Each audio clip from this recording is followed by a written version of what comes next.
Welcome to this episode of Blended, Blessed, and Always a Mess. I'm Aric. And I'm Angie. We are married with a ton of kids. We have 6 kids total. He has 3 and I have 3. My name's Hallie and I love riding horses. I'm Lexi and I love agriculture. My name's Carter and I love eating. My name's Chase and I love lifting weights. My name's Summer and I love spending my parents' money. I'm Dane and I love baseball.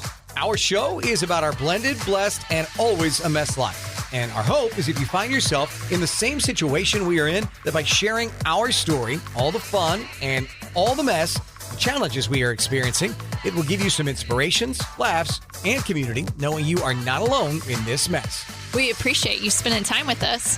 Let's dive in. Welcome to this week's episode of Blended, Blessed, and Always a Mess, which, Ange, I love it. You have cleverly titled this Good Grief, which makes me think of Charlie Brown, because I'm quite confident over the years our family was big Snoopy, Charlie Brown folks, the Peanuts gang, and I'm quite positive. Your family was. Our family growing up, yeah.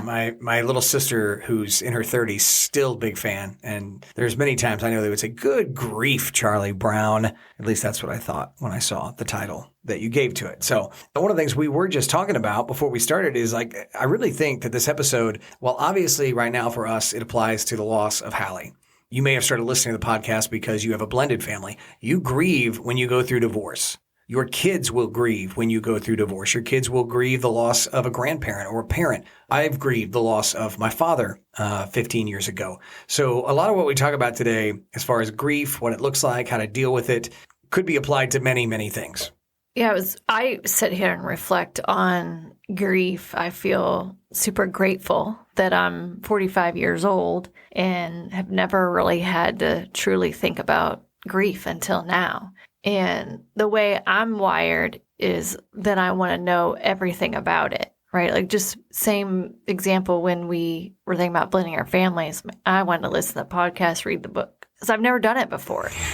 And I feel like, right or wrong, I'm like trying to figure out what is grief?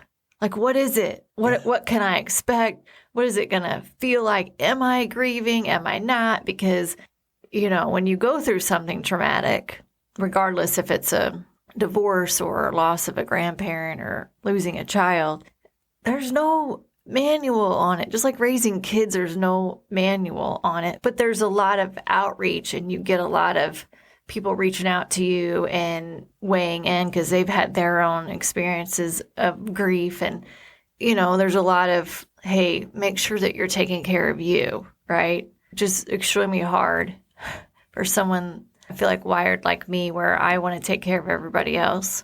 Make sure you're focusing on your family. Make sure you're giving yourself like time to grieve. Don't spread yourself too thin. Trust God. This is a long journey. I know you're public in nature, but make sure you find time to privately mourn. The pain never goes away. Make sure you're sitting in, like I could go on. And for me, that part's all overwhelming because I don't know what the hell I'm doing. Yeah, I will say, like, the night after Hallie passed, our friend Lynn Roush, who's been on the podcast, came over and she said to all of us, one of the kids to know this, grief is like a fingerprint. It's different for everyone. It's going to work differently for all of you. And I can tell you, based on the fact that I have suffered a lot of loss in my life and had to grieve different ways, this is a completely new way for me to grieve. I think you grieve differently based on the situation. And what I would say is, for me personally, you can do what you want listening at home. I'm never going to tell someone how they should grieve. I just something I've learned over the years. Everyone means well, right, when they say certain things, but if you're not in that grief, you actually don't know what's going on. You're trying to be super friendly, but you and I don't even know what we're doing, right? We're praying a lot. We're trying really hard. We're trying different. Like, you're reading a lot of things on grief. We're both seeing a counselor. Like, we're doing all the things, but every day is different. So I think we are taking time for ourselves. I think we are grieving in private. I think we are grieving publicly. I think we're doing all of the different things. And so to the point where you've even said to me, well, how do I even know if I'm grieving? Yeah, that's my point with all of that. Like, and I tell people too, because a lot of people say there's no words. That's correct. There is no words that will take this pain away. But people reaching out is super comforting. Like, to know people are thinking about you. all I'm saying with what people are sharing, like, make sure you're doing these things. For me, it's all overwhelming because I want to make sure that I am going through it proper. It's just weird because, like, the sitting in it, I'm not a sit-down person. Yeah, you and I are always on the go. And so it's like I don't think I'm ignoring grief because I feel it every second. It's a pit in my stomach. And I'm not a stay-in-bed type of person either. So it's like, how are we weren't given a choice about this experience, about grieving Hallie. So, I also want to make sure that I'm showing up for her and keeping her memory alive. So, like I told Aric earlier, like sometimes I'm just tired of thinking because it's so much all the time and trying to figure out, too, what grief looks like for me, what it looks like for you, and even just the kids, how are they doing? And I feel like overall our kids are very resilient and strong. And I feel like I'm super proud of them. I feel like they're doing the best that they can in this situation and really just showing up strong for us. So and each other. But their grief looks a little bit different too as siblings, right? It's painful beauty, right? We feel all the pain, but then it's also beautiful to see how it does bring people together. And we're all trying to figure out, like, how do we support each other? Like, Aric's trying to figure out, how does he support me? And I'm sure that's incredibly difficult. Well, we have referenced before when talking to our kids, like, you want to find somebody that is in it for the long haul, that is going to be married to there's probably 5 different versions of you throughout a marriage. Here we are, not quite 2 years into our marriage, and for sure, we're turning into different people right now. Didn't choose that. And That's the choice that was given to us. We're still here for it. We're here for it, right? I mean, you're not the same person that I met 3.5 years ago. I'm not the same person you met 3.5 years ago right now. But we're learning who that person is and how we can support that person. And it's, every day is different. I tell people all the time, yes, our plan is to be, let's say there's an event. Our plan is to be there, but please know during this time, it could definitely change. We may not make it to a game. We may not make it to a work event, all those different things. Yeah, I think the other thing that's been challenging through the grieving process is, as a mom, like, you're naturally wired to nurture your kids. And what's interesting is, like, even when you lose a child, like, I still want to take care of Hallie. Like, it's just weird. Like, I ache for her. And even though, like, I 100% know she's in a glorious, amazing place that we could not even imagine, like, I still, in my mind, want to take care of her. And I saw a quote the other day that said, grief is the love that you have for someone, but you can't give it to them. And it wells up in, like, your throat and your heart and your soul and, comes out in tears. So I thought one thing we could do today is just kind of dive into, like, what are the healthy ways to grieve, and whether that's like a divorce or a loss of a loved one or a child. I kind of went through and did some research on my own of, like, okay, what's a healthy way to go through this process? Because I am focused on health and wellness because I want to show up for the rest of these kiddos too for a long time. Yeah, so as we dive into that, healthier ways that you could choose to dive into grief is, one, are you admitting that you lost someone that you love? Like, are you actually feeling that? Or are you trying to numb that, forget about that, doing everything you can to not feel it, right? Those are the two things. And as our counselor said to us right away, grief is the only thing that you have to actually voluntarily enter into from an emotion standpoint. You have to voluntarily enter into grief. So are you letting yourself feel the pain, which is grief, or are you numbing the pain any way possible so that you don't have to do that? And I would say, too, it's a physical and emotional pain.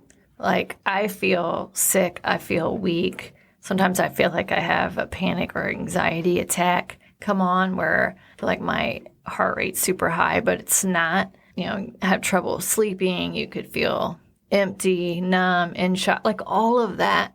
I feel that all the time. That's grief. It's grief. So if you're feeling that and you're accepting that and you're willing to talk about it, like, that's although it doesn't feel good, You've got to feel the sadness that's to go through the grief. healthy way. And I think then it's hard to understand small problems. Like you have to retrain yourself how to understand other people's small problems. Because for me, I'm just like, oh my God, you're really worried about that right now? I think small talk sometimes is hard with grief because you're so overwhelmed with all of the other emotions that it's really hard to get to that kind of level of small issues when everything feels so big and heavy. Yeah, I think that's a really good way to put it, right? Like our focus right now is on much bigger, heavier things. I think over time, then we'll start to understand that there are smaller problems. Or maybe this is part of what people say when you get older and you meet that old man that's 65 years old and it seems like he can just handle all the things life's throwing at him. And well, it's because he's lived this, he's seen this. And so now he doesn't sweat the small stuff as much anymore in his 60s. And maybe that's how that happens. Maybe we've hit that transition phase where we start to learn to not sweat the small stuff. I don't know. Yeah, I think another healthy way, and this is something I struggle with big time. Aric can call me out on this one, but sounds like you're already owning it. I mean, yeah. I don't know. It's just allowing your needs to be recognized by other people. So you first have to really understand what you need. And whether that's mental, physical, spiritual, and just even writing them down and sharing that with other people, acknowledging it's first, but then actually asking someone for help. Boy, I suck at that. You'd rather chew on a brick than ask somebody for help. Okay, that's maybe. It's so this so has hard been because now this has forced me because I physically and emotionally cannot do things. Mm-hmm.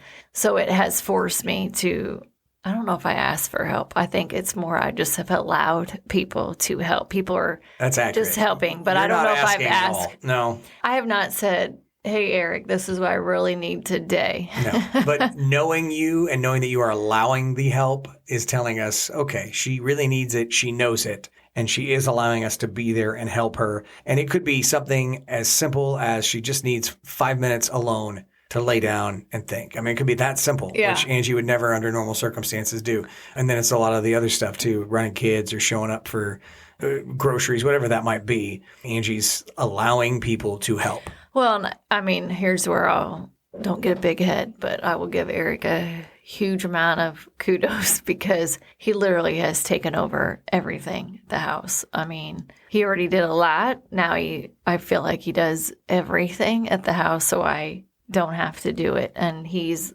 just, I don't even have to ask. I guess you've taken that away from me where you just show up and you're owning it. So I would say if you're a husband listening and you're in this situation, even if it's not even a loss, of a loved one, but just in general, if your wife's struggling, don't wait for her to ask. Just do it. Just go in and just take care of her.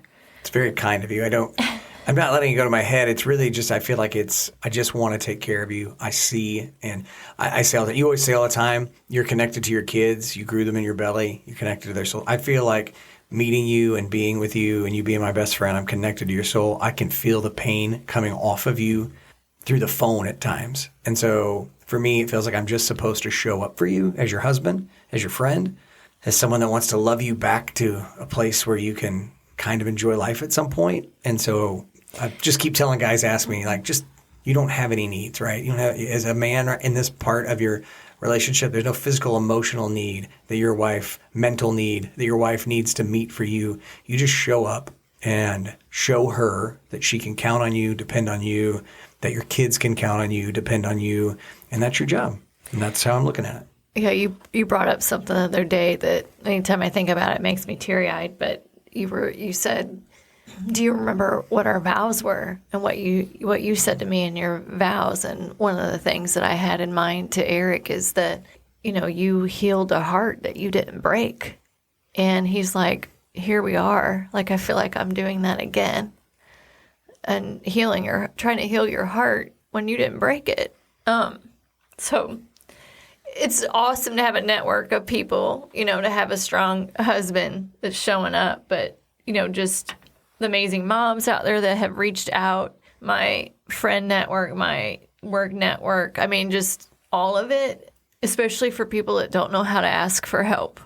You have great friends. Our church has been overwhelmingly great. Our works have been great. And again, the people listen to the podcast that we've never met before that are reaching out. Those folks are giving you real comfort. One, it's making you feel, when you like to feel like you make a difference in people's lives, and I know you haven't been able to feel that in the last 6+ weeks, I do think it's helpful to know that people are finding positives in our story, finding positives in Hallie's story, and you're directly influencing that. So we appreciate when you reach out to Angie and let her know that she's making a difference. I think it is helpful. That's super helpful. But on the flip side, what I would say is I've had so many strong women and strong in their faith that have like just been so impressive to me. It almost makes, it's like goals, right? But for example, Becky Reynolds reached out, and her and I are very closely connected, but like we don't go and hang out, but we check on each other. And her faith and her words of wisdom that she shares with me, it's so incredibly helpful, and it inspires me to be stronger in my faith. So just reach out to people, even if you feel like they're not asking for help. That is probably the most comforting thing, I would say. Yeah, that's really good. I keep telling people ask all the time, I don't even know what to say. And I just say, at this point, I just find, hey, I'm thinking of you and I'm praying for you. Yeah, and here's the other thing that people say sometimes, which I love. You don't have to respond back. I'm just thinking of you. Here's another area that I think is super important because, like I alluded to earlier, I've struggled with this, but feeling it in your own way versus thinking that there's a certain process that you have to go through. Yeah, again, grief is like a fingerprint. It's going to be different for everyone. So feel it in your own way. And grief isn't going to be like the same. I want the 6-step process. Right. That is what I want. Please tell me step 1, step 2, I will rock it out of the through park. them and be done. I know that's what you're thinking. Done.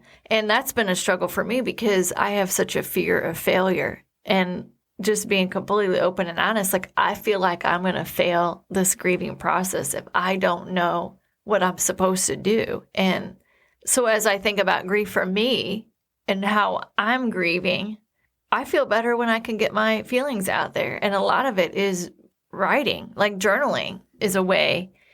I didn't realize that was a, part of a grieving process, but I do feel better when I can write things out. Can I just say, you are a beautiful writer. When you do share certain things with me, I'm always just overwhelmed at what a great writer you are. You have missed a career in writing, honey. Yes. You could have been an author. Late. It's not too late. It's not. You are absolutely a beautiful writer. I do see after you finish writing that you do seem like you're in a better spot. It's like a relief. It's like all the emotions feel so heavy. But when I can release it, and that's a way to like release it, then I feel a little lighter. Mm-hmm. And then I've noticed you need some quiet time from time to time. And then okay, so let's talk about that. That's kind of new for our marriage because Angie definitely doesn't take that quiet time when we have the kids. When we have the kids, she wants to be as involved and around them as possible, which you would want to do if you had just lost a child. You would want to soak up all the time you get with your kids. She does. What does that mean? Well, that means when it's her and I time, we're not dating right now, okay? Just know that. Dating, we've broken up. We're taking a break. So I have to realize, okay, well, my wife needs to be alone right now. And so I either go to work or I go meet a guy for a beer or I go to the gym or I go watch one of the other kids play a sport that, is far away and Angie just needs some time alone. So those are the different things that are happening in that, right? Like she needs the time. So now our relationship to stay healthy, because that's what is important to us as well, is that we have to move forward in a way that's new, which is she needs quiet time. Okay, I got to go find something to do. We're not going to dinner tonight. And when I say quiet time, I literally mean quiet time. Like I don't have the TV on. I am processing my emotions and almost getting organized in my head and thinking through things. Rest is another one. Like I'm so tired. I am too. I'm so tired. Yeah. By early afternoon, I'm literally feel like I can't move my body. Yeah. And that's that's not how I was wired at all. That's hard. And I don't know, we talked a little bit about that today. Like, is that depression, you think? I think there's, I feel like it's definitely. I mean, if you look up one of the symptoms of depression, I mean, how can you not be or not, we lost Hallie, you know? But I think recognizing that is important. Talking with people, connecting with people that have lost their kiddos, and then also talking about Hallie. Like, that is so helpful.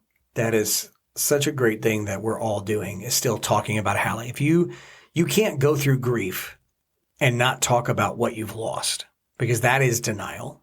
You're not actually going through the grieving process. I unfortunately did that with my dad. I didn't talk about him for about 8 years after he died. I just wanted to block it out. Like, he wasn't even a thing. Like, he didn't even exist, which I can't even fathom now, because I talk about him. Foreign yeah, to I me. talk about him whenever I want to, and it's good memories and things like that. But for whatever reason, I didn't know how to grieve properly. I was in a lot of pain, and I don't even talk about my dad.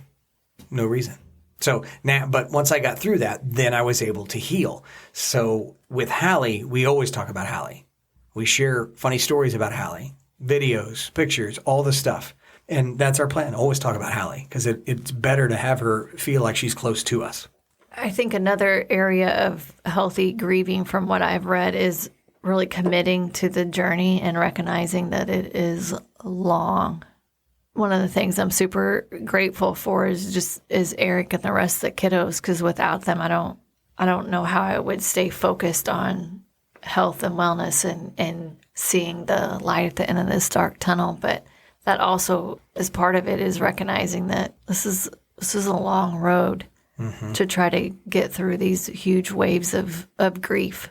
Yeah. It's hard to admit, because you just want everything to go back, to the way it was. So I keep talking about that. That hit me.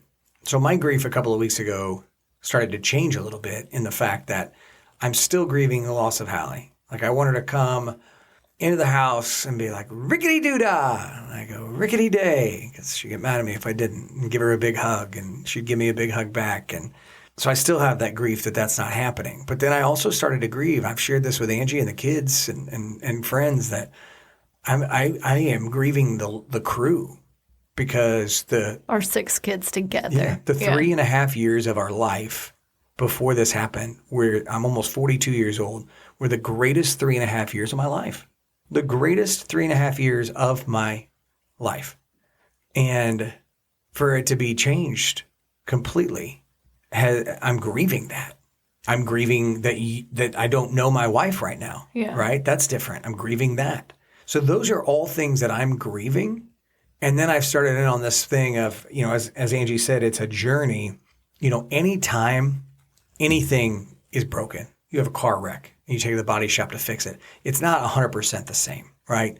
You have something happen at a house, a water loss, you have to fix it. It's not exactly 100% the same. So for us right now, it becomes how do we rebuild the crew, knowing that it'll never look the way it originally was built, but can still be a place of happiness and togetherness and things that it was, just in a new way. And so those are things that I'm thinking about as we try to grieve and move forward, is what that can look like. I think another area of healthy grieving is touching lives of others, helping other people. That's also super therapeutic. I do have to watch myself on this part, because I could really go all in and then be like, Angie, who? Like, but it's also helpful to know that I think it helps your grieving process to help other people. It gives like that purpose and meaning to it, to the pain, right? We've talked about that before. That's 100% what it is. And I was talking to my friend Michael, and he was saying that when people are trying to find true happiness, what that really is having a purpose and a meaning. If you search for happiness, you'll never find it. I mean, it doesn't matter how much money you have, what kind of car you buy. The people that try to find happiness in their spouse or significant other, that try to find happiness in their children, you'll never have true happiness. Because in this Genesis 3 world that we live in, where there's sin and all of the things, you'll always be let down by material items and by people in your life. But true purpose and meaning is what then develops happiness. Happiness will find you when you find a purpose and a meaning. So how is our purpose in honoring Hallie? Or what is the meaning of something that we're trying to rebuild now, that will eventually lead back to happiness? And that's really, I think, really an interesting thing for us to try to figure out as a family moving forward. Yeah, I mean, I think that goes to the last point on healthy grieving is it's the hardest one of all. And it's trusting God that, it's clinging to him, it's crying to him, it's yelling to him. And at this point, when you're grieving, it's like, what do you have to lose, right? Like you've recognized and just realized that you are not in control. Mm-hmm. You think you can build this perfect family based upon all of our past experiences and go, oh my gosh, this is so amazing. God brought us together.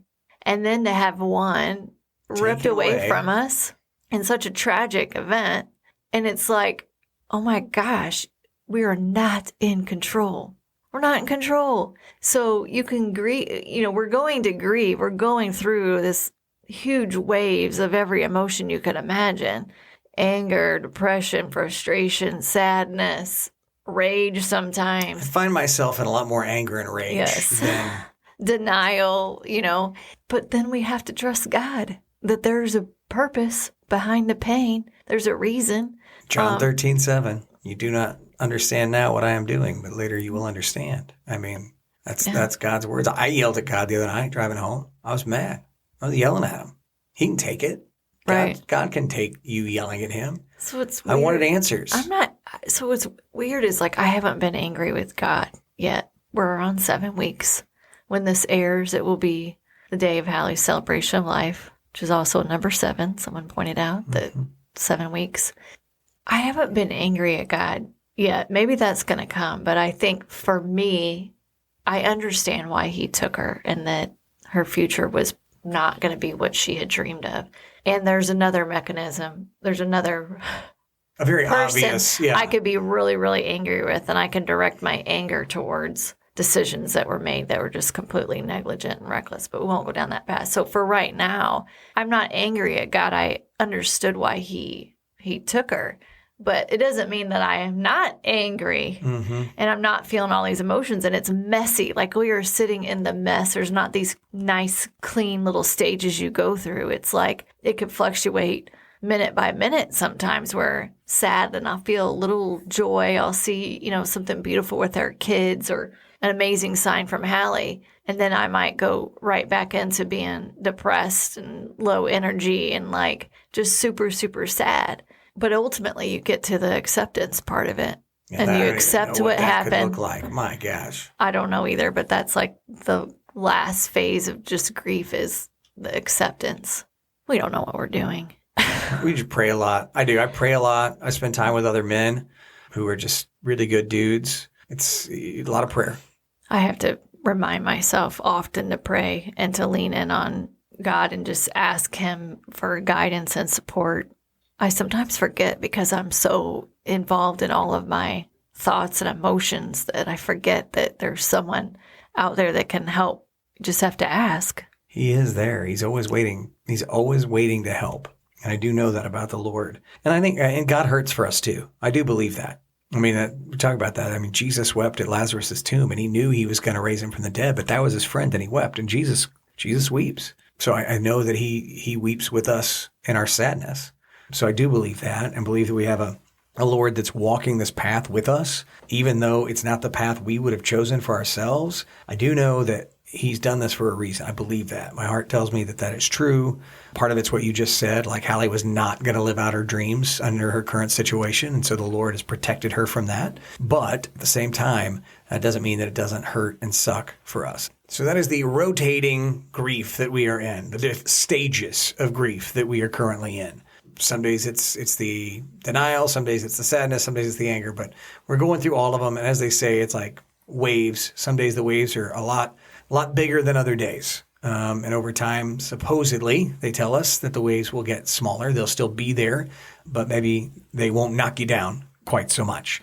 And so again, as Angie said a few minutes ago, as this drops today is Hallie's celebration of life. And so, if you're listening in states far away from Missouri, if you just maybe take a moment today and pray for us and our family for that and all of our kids, we would be super grateful for that. I think it'll be a beautiful day.